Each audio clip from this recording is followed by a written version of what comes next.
How many people are here at this meeting tonight that have never been here before? What? Alrighty then. This meeting's a little different from any other big book meeting. If you've been to a big book meeting before, usually you just kind of pick a chapter and start going around the room, everybody reads a little bit.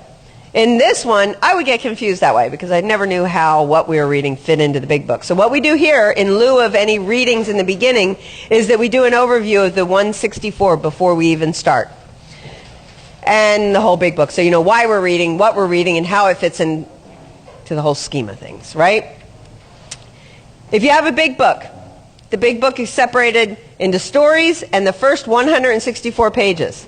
The first 164 pages is what outlines our program. The rest of it are stories. We've had 4 different editions of the big book. In those 4 editions, each time we've changed, taken out some stories, put in some stories, and some have stayed the same. But the first 164 pages that outlines our program does not change. We have some of the 164 up here if anybody needs a big book. Did everybody come with a big book? Good idea to have a big book in a big book meeting. So, tonight we're going to be reading A Vision for You. That's chapter 11. So, we've already been through quite a bit so far. We started at the preface. In the preface it says that we don't change the 164 pages. Pretty much, there's a strong sentiment against any radical change being made to this portion of the book that describes our program. And then at the end of the preface it says, we hope that when you read this you go, I felt like that. I think I might be an alcoholic and this might work for me too, right? In other words, that, me too. In the forewords we talk about, the foreword to the first edition, we say, what's the main purpose of this book? The main purpose of this book is to show you precisely how we have recovered. That means there's clear-cut directions in the book. There's suggestions in the rooms, but in the book we have clear-cut directions. Suggestions are not always the rules of the program. Some of them very good, though. Like, 90 meetings in 90 days is not a rule in the book, but it's a good suggestion, right? So, in the second edition, the foreword to the second edition, we throw in some history, and then we have a little bit about how we've grown in the next 2 editions. The basic beginning of the book starts at the doctor's opinion right here before chapter 1. In something we call the doctor's opinion. Now we have 2 founders, Bill Wilson and Dr. Bob. Dr. Bob is not the one that wrote the doctor's opinion. Okay? That's Dr. Silkworth, the one that's down, let's say, at the detox or at the hospital that treats alcoholics. Dr. Silkworth is the one that detoxed Bill a lot. And he goes on in his introduction to describe the allergy of alcoholism. Okay? He talks about us having a phenomenon of craving, that we need a spiritual solution. Pretty much says you need a spiritual slap on the head. And no matter how much we doctors study to be doctors, we don't have a pill that'll fix you guys. But whatever these men have to say seems to work. Right? He talks about being irritable, restless, discontent. All those things that describe us. Right after that, we go into chapter 1, Bill's story. Okay? Now in Bill's story, just like in a speaker meeting, he starts off, talks about how his drinking started, how he crossed that line, self-knowledge availed him nothing, how many times he tried, that time I really mean business, and then he come home drunk again. Stealing from his wife's purse, depression, and then the message being carried to him and the importance of carrying it to another. Right? If you don't get anything out of Bill's story, right after that, and there's a solution, it's kind of like all of us chime in and we go, a lot of us felt just like Bill. We're the real Dr. Jekyll, Mr. Hyde, and we describe the alcoholic, the real alcoholic. More about alcoholism. We read it in the meeting. It starts off with, none of us wanted to admit we were real alcoholics. Nobody likes to think he's bodily and mentally different than his fellows, right? And then we go like in a participation meeting and we have a couple little stories throughout that chapter where you might go, oh, that's me. Now, up until this point, we've talked about spirituality a lot. So in chapter 4, we agnostics, we address the spiritual aspect of it. If you think about it, up until this point, I lacked that power to get sober by myself. I can't go home and go, okay, I'm going to stop. This is bad. Got to stop. This is that, right?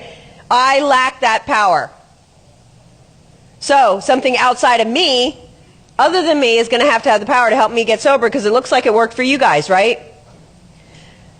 We agnostics isn't about saying that you have to find God before you do these steps. I think that we find our higher power and the steps by doing the steps.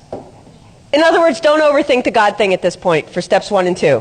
If you got a God, good. If you don't worry about it. But just know that you don't have that power. Something other than you is going to be able to help you get sober, and we have a solution that seems to have worked for us. Come along for the ride. Let's come on. Keep going, right? In how it works, chapter 5, we step into, now we read it in a meeting, we go through the steps, and at the end it says, our description of the alcoholic, the chapter to the agnostic, and our personal adventures make clear 3 pertinent ideas.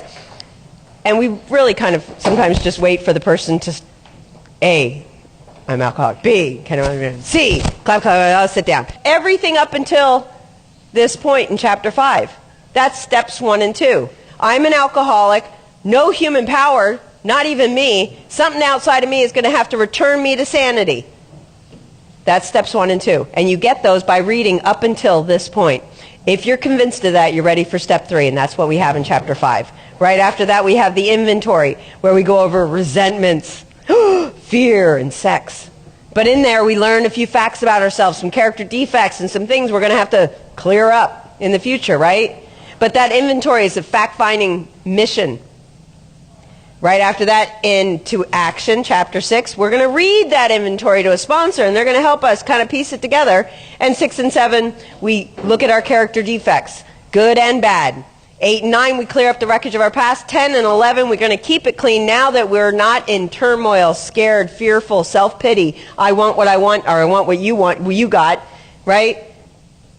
I'm not in that incomprehensible pain.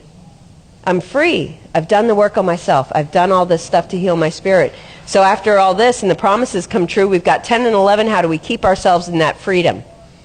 If I've got that freedom, the only way to keep that is to go into 12, where I give it to you. I keep spiritually fit by working step 12, and that's all explained in chapter 7, working with others. How do we reach our hand out to somebody else? Not just in sponsorship, but just anybody. How do we reach our hand out? We don't talk down to the newcomer. We don't criticize. We don't speak from a moral or spiritual hilltop. We ask them if they've got a book. We reach out our hand and go, hey, I've done that. Welcome to Alcoholics Anonymous. We don't tell them what religion, because we're not a religious group. And we offer a story, and we explain that we've done a program of action that's made us free. Okay? Then we've got 3 chapters, 8, 9, and 10, to the wives, to the family afterwards, and to the employers, which we read. And that pretty much in 1939, this book came out, and it was picked up by people that knew us, family members, wives, husbands, employers that had drunks at work or drunks coming back. These were not only just to address the issues if they picked up the book, but it also is good for us because it describes, like, 1, the 4 different stages of alcoholism. We are not a glum lot. A lot of different things we learned throughout those chapters about what happens not just in the beginning of our sobriety, but moving forward. You know, worrying about the job or the this or the getting the family back together, right? Then tonight we're going to be reading A Vision for You, and that's kind of where Bill sums it all up. Remember, we had like 2 and 3 years sober when we wrote this book. Not to mention just 2 and 3 years sober when we wrote this book, but think about it. People were going out with this book within that first year of it being published, 1939, 1940, with like 3 months sober, reaching their hand out to somebody new. That's pretty powerful. Not just that Dr. Bob only had 12 days when he went and helped the man on the bed. So you can have 30, 60 days and reach your hand out to somebody and say, welcome, I know how to get through the first week. Remember, it's all about us giving this stuff away. And in A Vision for You, we read it at the end of a meeting. Here's our book, Don't Die. We realize we know only a little, but God will constantly disclose more to you and to us. Are we ready to go? All right. The way that this goes is that, unlike other big book meetings where different people read, in this meeting, only one person reads. That would be me. But there's crosstalk during the reading, okay? So you can shout something out if you have a question, if you don't understand something, if there's a word. What's Armistice Day, okay? Please shout it out, and then we'll continue on. It kind of moves a little quick, but if there's a question, we want to discuss it, just kind of like we're sitting on the table doing it one-on-one. After the reading, then we have sharing, where everybody can share about what was read, what we talked about, We're not going to share about like our roommates' bath habits for 10, 15 minutes. You know, it's not the time to check in. But it's a meeting about this big book and what we read. Any questions? Chapter 11. A vision for you. Now remember, we've done all our steps. This is the last part of this that explains our program. For most normal folks, drinking means conviviality, companionship, and colorful imagination. It means release from care, boredom, and worry. It's kind of like our last days of drinking, right? Remember, he's summing it all up. It's a joyous intimacy with friends and a feeling that life is good. But not so with us in those last days of heavy drinking. The old pleasures were gone. They were but memories. Never could we recapture the great moments of the past. There was an insistent yearning to enjoy life as we once did, and a heartbreaking obsession that some new miracle of control would enable us to do so. There it was, one more attempt, one more failure. The less people tolerated us, the more we withdrew from society, like life itself. As we became subjects of King Alcohol, shivering denizens of his mad realm, the chilling vapor that is loneliness settled in. It thickened, even becoming blacker. Some of us sought out sordid places, hoping to find understanding, companionship, and approval. Oh, does that bring back some flashbacks to anybody? Yeah, those dark places we go to find acceptance and approval, companionship. Momentarily we did. Then would come oblivion and the awful awakening to face the four hideous horsemen. Terror, bewilderment, frustration, despair. Unhappy drinkers who read this page will understand. Yeah? Oh yeah. Now and then a serious drinker, being dry at the moment, says, I don't miss it at all. Feel better. Work better. Having a better time. As ex-problem drinkers, we smile at such sally, such silliness. We know our friend is like a boy whistling in the dark to keep his spirits up. Everybody get that analogy?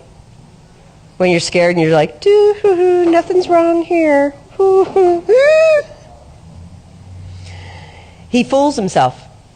Inwardly, he would give anything to take a half dozen drinks and get away with them. He will presently try the old game again, for he isn't happy about his sobriety. He cannot picture life without alcohol. Someday he'll be unable to imagine life either with alcohol or without it. Then he will know loneliness as such few do.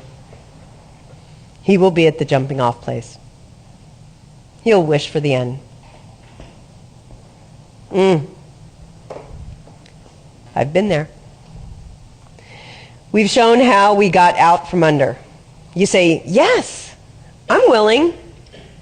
But am I to be consigned to a life where I shall be stupid, boring, and glum, like some righteous people I see?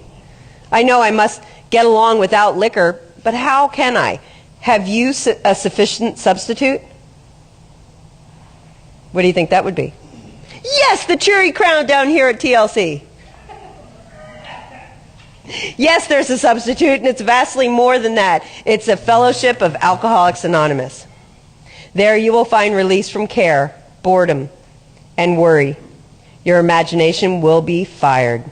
Life will mean something at last. The most satisfactory years of your existence lie ahead. Thus we find fellowship, and so will you. It's really neat, though. Jean had said that we hadn't even come out with the book yet. So Bill had, 4 years, and then we've got 1939, and he's speaking as if the fellowship is so grand here. Huh?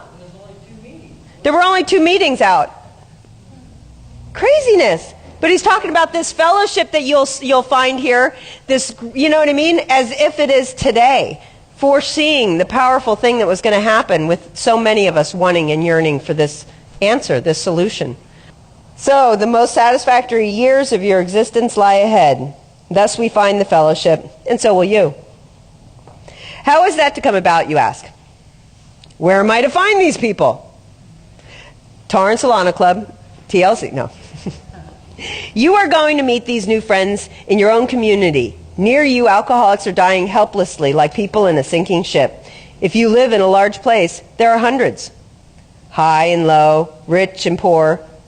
These are the future fellows of Alcoholics Anonymous. Among them, you'll find lifelong friends. You will be bound to them with new and wonderful, wonderful ties. For you will escape disaster together, and you will commence shoulder to shoulder your common journey. Then you will know what it means to give of yourself that others may survive and rediscover life. You will learn the full meaning of love thy neighbor as thyself. It may seem incredible that these men are to become happy, respectful, and useful once more. How can they rise out of such misery, bad reputation, and hopelessness? The practical answer is that since these things have happened among us, they can happen with you. Should you wish them above all else and be willing to make use of our experience, we are sure they will come. The age of miracles is still with us. Our own recovery proves that. Our hope. Now remember, all the way back up here we said, we hope. When you read this you go, right? Our hope is that when this chip of a book, this little nugget that we just put together, is launched out on the world tide of alcoholism, defeated drinkers will seize upon it to follow its suggestions. Many, we are sure, will rise to their feet and march on. They will prove still other sick ones, and Fellowship of Alcoholics Anonymous may spring up in each city and hamlet, havens for those who wish to find a way out. In the chapter, Working with Others, that was chapter 7 that we went over, about step 12. You gathered an idea how we approach and aid others to health. Suppose now that through you, several family members have adopted this way of life. You will want to know more of how to proceed from that point. Perhaps the best way of treating you to a glimpse of your future will be to describe the growth in the fellowship among us. Here's a brief account. We're going to go back to our start. Years ago, May 11th, in 1935, one of our numbers made a journey to a certain western city from a business standpoint. His trip came off badly. Had he been successful in this enterprise, he would have been set on his feet financially, which at the time seemed vitally important. His venture wound him up in a lawsuit and bogged down completely. The proceeding was shot through with much hard feeling and controversy. Bitterly discouraged, he found himself in a strange place. He was stuck in Ohio. Discredited and almost broke, still physically weak and sober but a few months. He saw that his predicament was dangerous. He wanted so much to talk with someone, but whom? Remember, Bill got sober December 1934. Dr. Bob's birthday is June 10th, 1935. So for 6 months, Bill was the only one of us. We hadn't yet been born. But AA's birthday is June 10th, 1934. And 1935, right. Not because we like Dr. Bob better, it's on his birthday, but because that's when there's two of us, and where two are gathered.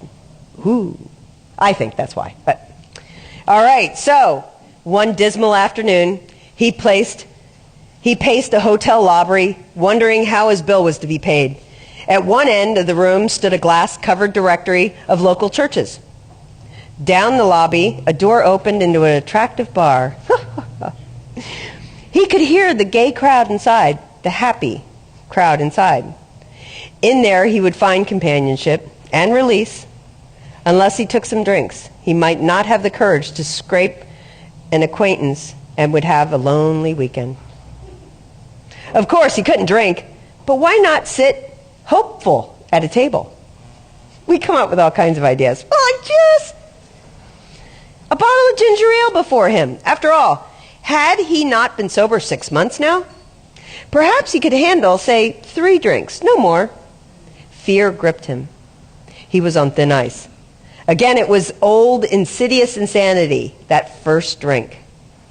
With a shiver, He turned away and walked down the lobby to the church directory. Music and gay chatter still floated to him from the bar. But what about his responsibilities, his family, and the men who would die because they would not know how to get well? Ah, yes, those other alcoholics. There must be many such in this town. He would phone a clergyman. For those of you keeping track, this is Dr. Tunks. Okay? Reverend Tunks. He was also a doctor, wasn't he? And he called Henrietta, who happened to be... There's some serendipity happening right now, okay? That we can't figure out how to put together. In New York, his old friend Ebby had belonged to a group, an activist group that loved the church as well, called the Oxford Group. Ebby talked to Bill about not being sober. There was an Oxford group going on in the town. He got stuck in Ohio. So when he calls this directory, he calls Henrietta, who happens to belong to what? Oh, the Oxford group. And she gets a hold of, let's hear the rest of the story. This is kind of cool. He called all the clergymen, his sanity returned, and he thanked God, selecting a church at random from the directory. He stepped into the booth and lifted the receiver. That's how we used to make phone calls before cell phones. His call to the clergyman led him presently to a certain resident in town, Henrietta Seiberling, who, though formerly able and respected, was then nearing the nadir of alcoholic despair. It was the usual situation: home in jeopardy, wife ill, children distracted, bills in the rears and not paid, and still standing damaged. He had a desperate desire to stop, but saw no way out. For he had earnestly tried many avenues of escape, painfully aware of being somehow abnormal. The man did not fully realize what it meant to be alcoholic. The little star at the bottom says this refers to Bill's first visit with Dr. Bob, our two founders. These men later became co-founders of AA. Bill's story opens up the text of this book, and Dr. Bob's leads or heads the story section. So we're going to read that next week. When our friend related his experience, the man agreed that no amount of willpower he might muster could stop his drinking for long. A spiritual experience, he conceded, was absolutely necessary, but the price seemed high upon the basis suggested. He told how he lived in constant worry about those who might find out about his alcoholism. He had, of course, the familiar alcohol obsession that few knew of his drink. Why, he argued, should he lose the remainder of his business only to bring still more suffering to his family by foolishly admitting his plight to people from whom he made his livelihood? He would do anything, he said, but that. He's a doctor in town, so Dr. Bob is a doctor, and he thinks nobody knows that are his patients still left. Well, I'm not going to tell anybody publicly here. Hold on. I'll do anything but that. Being intrigued, however, he invited our friend to his home sometime later, and just as he thought he was getting control over his liquor situation, he went on a roaring bender. He got drunk again.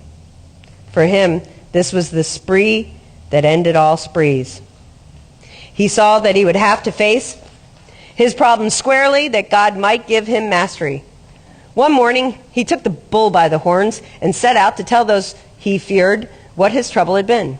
He found himself surprisingly well received and learned that many knew of his drinking already. What? Stepping into his car, he made the rounds of people he had hurt. He trembled as he went about, for this might mean ruin, particularly to a person in his line of business. At midnight, he came home exhausted, but very happy.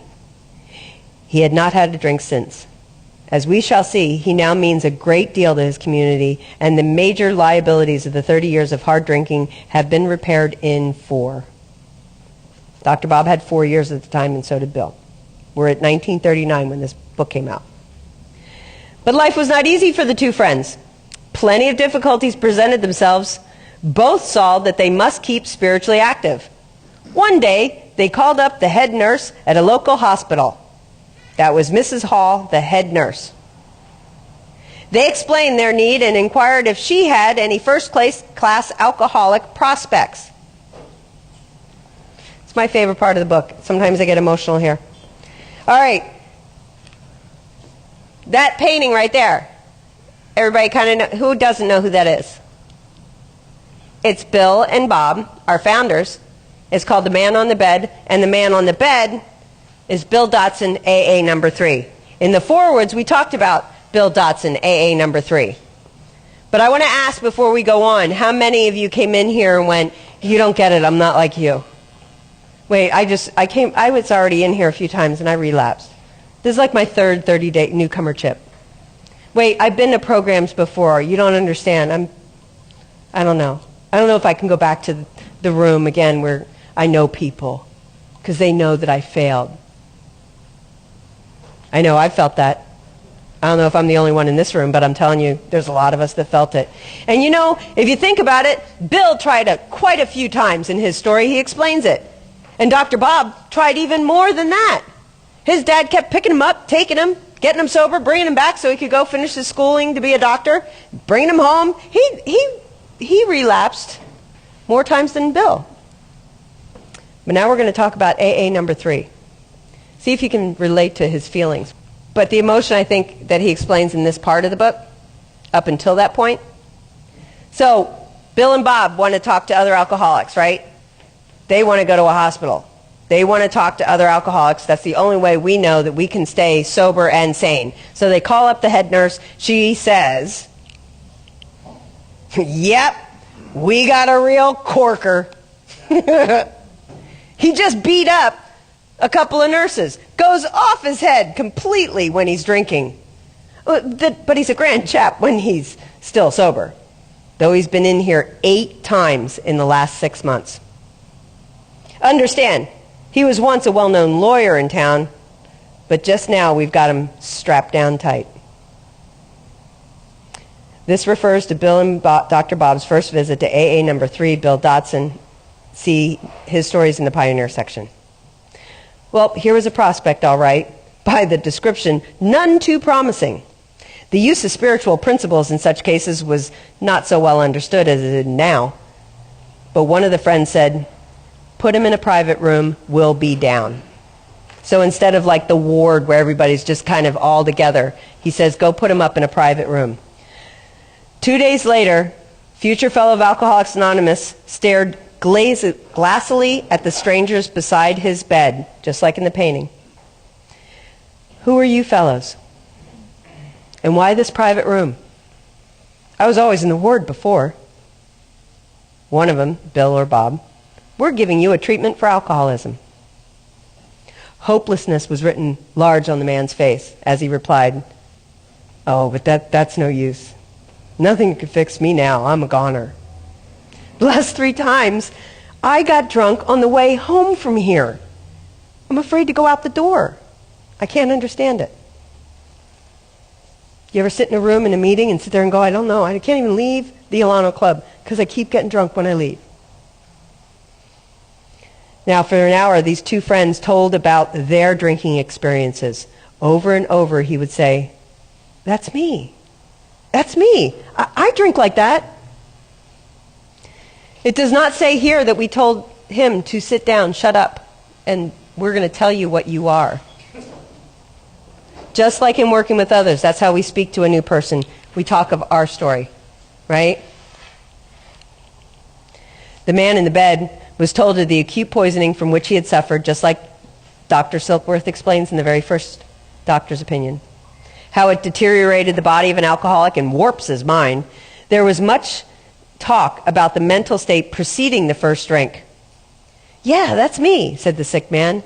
The very image you fellows know your stuff all right, but I don't see what good it'll do. You fellows are somebody. I was once, but I'm nobody now. From what you tell me, I know more than ever. I can't stop. At this point, both visitors burst into a laugh. What? Said the future Alcoholics Anonymous member. Damn little to laugh about that I can see. The 2 friends spoke of their spiritual experience and told him about the course of action they carried out. He interrupted. I used to be strong for the church, but that won't fix it now. I've prayed to God on a hangover mornings and sworn that I'd never touch another drop. By 9 o'clock, I was boiled as an owl. Next day, found that...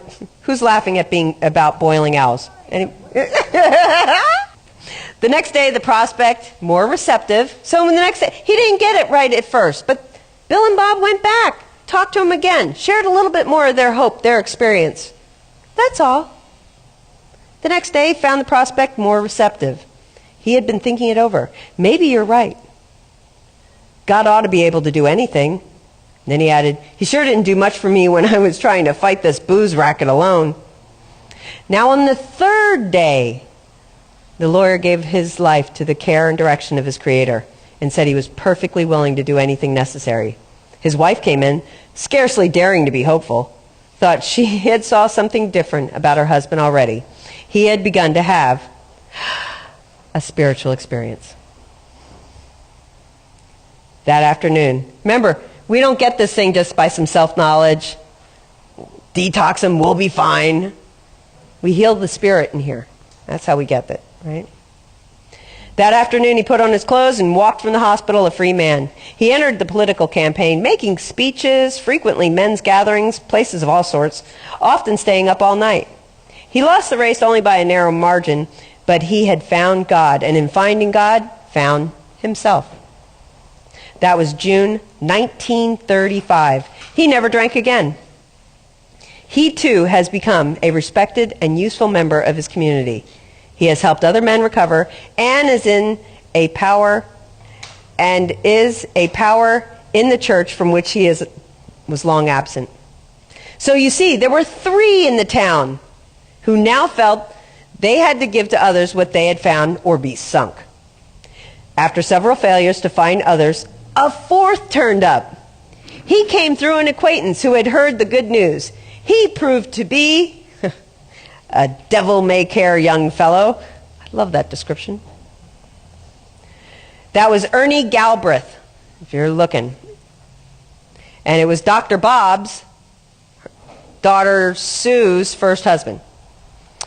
A devil-may-care young fellow whose parents could not make out whether he wanted to stop drinking or not. They were deeply religious people, much shocked at their son's refusal to have anything to do with the church. He suffered horribly from his sprees, but it seemed as if nothing could be done for him. He consented, however, to go to the hospital, where he occupied the very room recently vacated by the lawyer, AA number 3. He had 3 visitors. After a bit he said, "The way you fellows put it, this spiritual stuff makes sense. I'm ready to do business. I guess the old folks were right after all." So 1 more was added to the fellowship. At this time, our friend of the hotel lobby incident remained in that town. He was there 3 months. He had now returned home. Bill goes back to New York, leaving behind his first acquaintance, the lawyer, and the devil-may-care chap. These men had found something brand new in life. Though they knew they must help other alcoholics if they would remain sober, that motive became secondary. It was transcended by the happiness they found in giving themselves for others. They shared their homes, their slender resources, and gladly devoted their spare hours to fellow sufferers. They were willing, by day or night, to place a new man in hospital and visit him afterwards. They grew in, I'm getting goosebumps. They grew in numbers. They experienced a few distressing failures, but in those cases, they made an effort to bring the man's family into a spiritual way of living, thus relieving much worry and suffering. A year and 6 months later, these 3 had succeeded with 7 more. Seeing much of each other, scarce an evening passed that someone's home did not shelter a little gathering of men and women, happy in their release and constantly thinking of how they might present their discovery to some newcomer. In addition, these casual get-togethers, it became customary to set apart 1 night a week for a meeting to be attended by anyone or everyone interested in the spiritual way of life. Aside from fellowship and sociability, the prime object was to provide a time and place where new people might bring their problems. Outsiders became interested. One man and his wife Was this Clarence Williams? I believe this was Clarence Williams and his Henry? Clarice, his wife, is Clarice. One man and his wife placed their large home at the disposal of this strangely assorted crowd. This couple had since become so fascinated that they have dedicated their home to the work. Many a distracted wife has visited this house to find a loving and understanding companionship among women who knew her problem. To hear from the lips of their husbands what had happened to them, to be advised how their own wayward mate might be hospitalized and approached when he next stumbled. Many a man, yet dazed from the hospital experience, has stepped over the threshold of that home into freedom. Many an alcoholic who entered there came away with an answer. He succumbed to that gay crowd inside who laughed at their own misfortune and understood his. Impressed by those who visited him in the hospital, he capitulated entirely when, later in an upper room of this house, he heard the story of some man whose experience closely tallied with his own. The expression on the faces of the women, that indefinitely something in the eyes of the men, the stimulating and electric atmosphere of the place, conspired to let him know that there was haven at last. The very practical approach to his problems, the absence of intolerance of any kind, the informality, the genuine democracy, the uncanny understanding which these people had were irresistible. He and his wife would leave elated by the thought of what they could now do for some stricken acquaintance and his family. They knew they had a host of new friends, and it had seemed that they had known these strangers always. They had seen miracles, and one was to come to them. They had visioned the great reality, their loving and all-powerful Creator. Now, this house will hardly accommodate its weekly visitors, for they numbered 60 or 80 as a rule. Alcoholics were being attracted from far and near, surrounding towns, families driving long distances to be present. A community 30 miles away, we're talking about Cleveland, Ohio now, has 15 fellow Alcoholics Anonymous. Being a large place, we think that someday its fellowship will number many hundreds. That was written in 1939.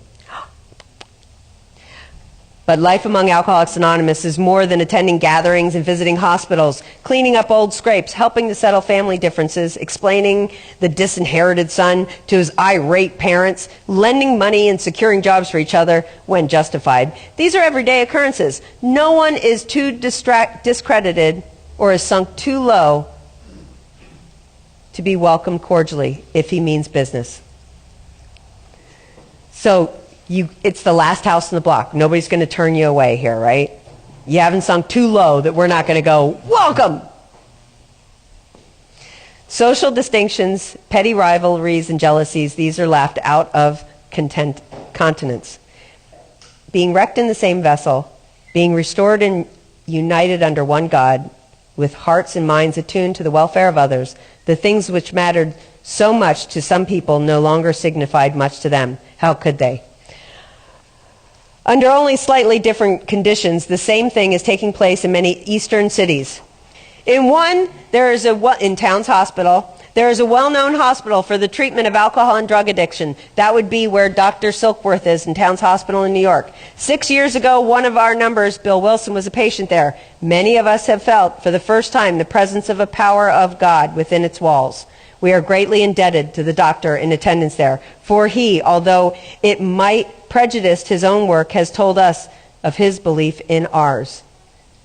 Every few days, this doctor, Dr. Silkworth, suggests our approach to one of his patients. Understanding our work, he can do this with an eye to selecting those that are willing and able to recover on a spiritual basis. Many of us, former patients, go there to help. Then, in this eastern city in New York, there are informal meetings such as we have described to you, where you may now see scores of members. There are some of the same fast fellowships. There is the same helpfulness to one another as you find among our Western friends. There is a good bit of travel between East and West, and we foresee a great increase in this helpful interchange. Someday we hope that every alcoholic who journeys will find a fellowship of Alcoholics Anonymous at his destination. To some extent, this is already true. Some of us are salesmen and go about. Little clusters of 2s and 3s and 5s have sprung up in other communities. We're already out here in California by this time. Those of us who travel drop in as often as we can. This practice enables us to lend a hand, at the same time avoiding certain alluring distractions of the road about which any traveling man can inform you. Thus we grow, and so can you.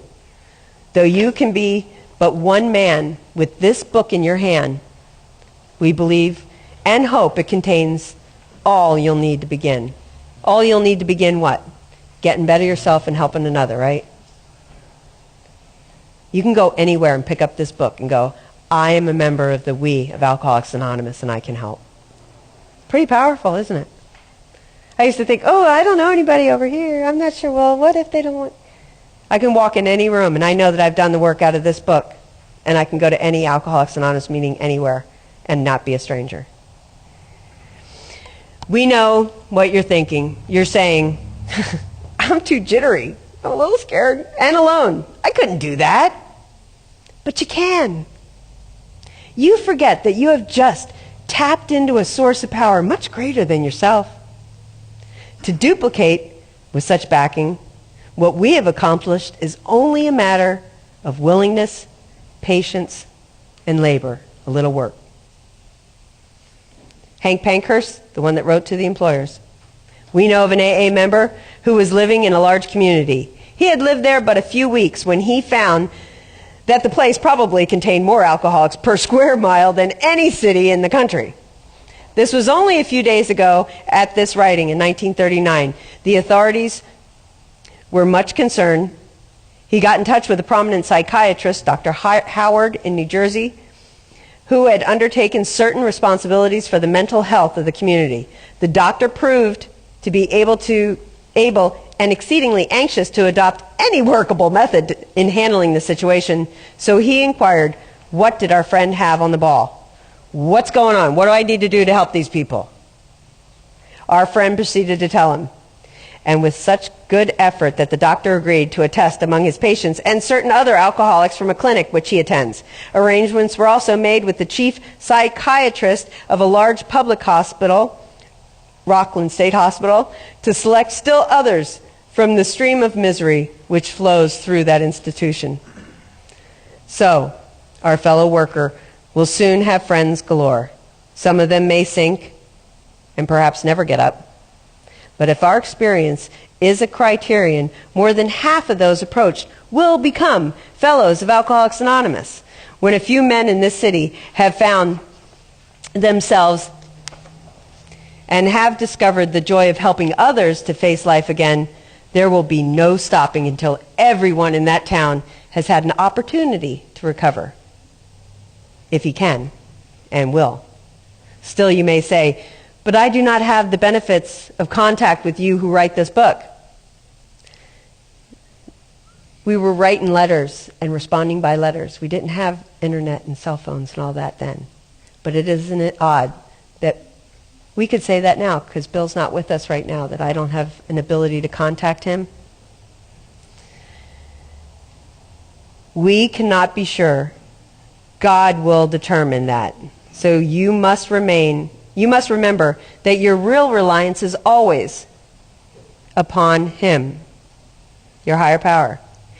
He will show you how to create the fellowship you crave. I believe that when we're willing to be of help to somebody, and we just kind of go, where can I be helpful? Where can I be useful? Somebody appears in front of me. I don't have to go out and hunt them down and pick and choose and find somebody that I think I want to be able to help. But if I just open my arms up and I have an answer and I want to be helpful and I want to be useful, always the person is put in front of me that I can help. And it happens for you too. So here we go then to sum it up.